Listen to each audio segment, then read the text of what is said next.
Why does your back feel worse after a long drive, even though all you did was sit? If you spend a lot of time in your car, your driving posture might be putting extra stress on your spine without you even realizing it. Today, I'll show you the best position to reduce this pressure and protect your back while you drive.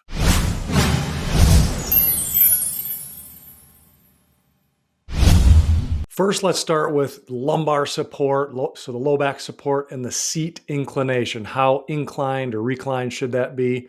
Because studies show that drivers who use a lumbar support, so either one that's inside the seat, although I found that those typically aren't, you can't inflate them enough to where it gives you a whole lot of extra support. It's still good, but you might have to put a small pillow behind your back because that helps to decrease the likelihood of pain, a low back pain, by 50%.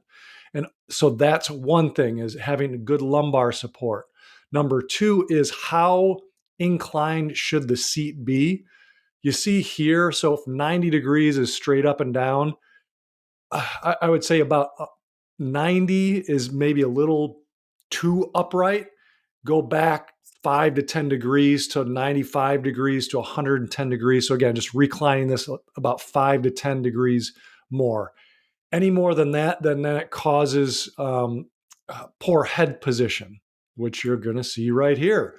So the headrest you want about an inch away from the back of your head, not necessarily supported against the head, but you'll notice with the previous slide, if this is too reclined, well, then now this is going to cause your head to go forward so you can actually see out the window instead of all the way back.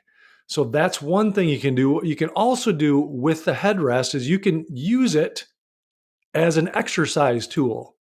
And you can't see the headrest here, it's behind my head, but all I'm doing is I'm pushing my head into the headrest and holding it there for an isometric exercise where I'm holding it for 5 to 10 seconds and relaxing, 5 to 10 seconds and relaxing.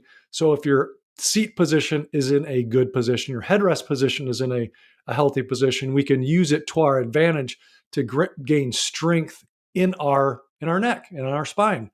So you can try that. What about the steering wheel, arm, and hand position?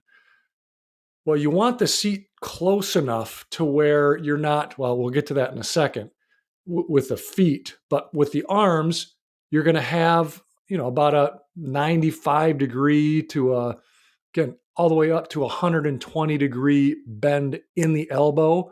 Again, you don't want it fully straight. You want a bend in the elbow, just like you see here. Hand, just like you learned in driver's training, either the 10 and 2 or even the 3 o'clock and 9 o'clock positions are actually even more comfortable, and you're not reaching as far forward, and it allows to keep the bend in the elbow rather than outstretched. So that helps to decrease the strain on your upper back and shoulders. And this goes along with leg and foot placement and seat placement. You want it close enough to the pedals to where you're not reaching, to where you're not a straight leg out, a little bend in the knee here. You see, you don't want to twist your pelvis side to side. You want to sit flat on both, again, butt cheeks, okay? Not rotated, not twisting out your foot, because again, that can cause more stress and strain on your hips, on your low back, if you keep doing that. Hips align, like I said. And what you could also do is, so I have an arrow pointed to this seat wedge. So this can raise the hips up slightly to make sure, again, this is a good picture here where the legs are, or the thighs are parallel with the ground, with the floor, with the, with the floor. And even if you could bring the hips up slightly, so the knees are below the hips, so the hips are above the knees, that'll help take stress off too. It just depends on what type of car that you drive, on whether you can put a seat cushion, the seat wedge, and I'll link to this in the description. If you can use one of those to where your head isn't touching the the the ceiling, touching the roof of the car. I know for me, I can't use one of these because I'm taller, and with the car that I drive, again, my head would be hitting the top, and in order for it not to hit the top, I'd have to lower the seat down, which defeats the purpose of using one of these. But this also helps to keep the hips, the low back in a good position. And lastly, I'll put this in here, is make sure you're taking breaks. Taking a 5 to 10 minute break every hour at least. Again, full disclosure, I know when I'm driving somewhere, I want to get there, but I know if I don't take breaks and get up and move around, I'm going to be sore and stiff. Anybody who sits for two hours, 2.5, 3 hours without moving, and if you have stiffness, that's not an uncommon thing. That doesn't mean there's something wrong with you. It just means the body is made to move. So you need to get up and move around and take breaks.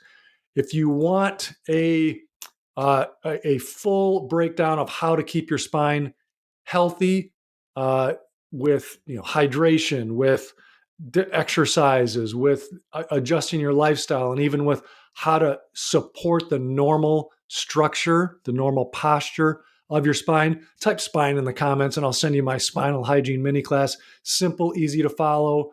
But do that. Make sure to like, subscribe, share this with a friend, especially if they drive a lot. And as always, be your own guarantee for your health and your life. Talk to you soon.